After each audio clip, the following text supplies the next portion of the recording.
Padahal istri di kampung hidup susah sama anaknya, seorang suami malah asyik selingkuh. Bahkan sang suami disebut oleh istri sampai rela belikan pelakor tiket ke Jepang agar bisa menyusul. Curhatan pilu seorang istri di Cianjur, Jawa Barat ini pun viral di media sosial. Lalu seperti apa kisah lengkapnya? Melansir dari Tribun Jateng, sang istri harus menyebut bahwa suaminya yang jadi tenaga kerja Indonesia di Jepang berselingkuh. Bahkan ia menyebut suaminya begitu loyal membelikan tiket liburan kepada sang pelakor yang diketahui inisial LY untuk menyusul ke Jepang. Curhat ini pun viral setelah diunggah akun TikTok @is2542. Dalam curhatan tersebut, istri Sah membagikan beberapa foto sang suami, anak, dan si pelakor. Istri Sah pun membuat cerita dengan sudut pandang putra kecil NEL. "Halo, namaku NEL. Aku adalah anak laki-laki kedua dari ayah Sunda dan mama Sundari. Abangku Al sudah di surga.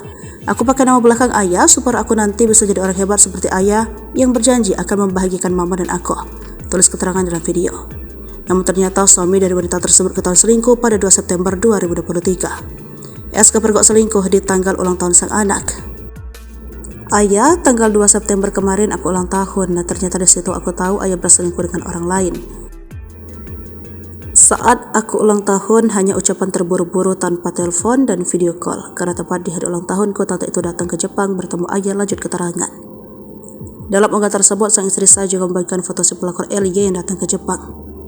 Bahkan si pelakor ketahuan menginap di rumah kontrakan suaminya di Jepang. Selain itu, pelakor tersebut juga diajak berkeliling ke beberapa destinasi di Jepang. Pelakor tersebut juga mengantarkan suami Sah ke bandara. "Belakangan juga aku tahu kenapa ayah gak mau diantar ke bandara sama mama. Aku, Niki, Aki, dan Mbak Agong.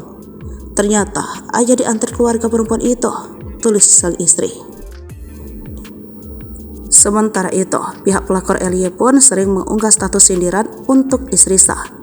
"Tokyo panas ya? Tapi nggak sepanas yang di Cianjur," tulis keterangan di foto sang pelakor. Tak hanya selingkuh, istri Sah mengaku tak mendapat cukup nafkah dari suaminya. "Ayah, hari ini aku masuk rumah sakit dan aku tahu ayah ternyata sebulan ada di Indonesia, tapi kenapa gak jenguk aku? Mama tadi bayar tunggaan BPJS, beli pampers dan susu pinjaman dulu sama orang ya. Ayah kemana? Ayah lupa sama aku," tulis sang istri Sah. Hingga akhirnya kini sang suami pun resmi menggugat cerai sang istri. Sementara itu, pihak suami Sah pun membantah unggahan dan menyatakan jika ia tak mengirim uang ke istrinya di kampung. Hal itu ia sampaikan dalam akun Instagramnya. Kini pasangan suami istri pun sedang menjalani sidang cerai.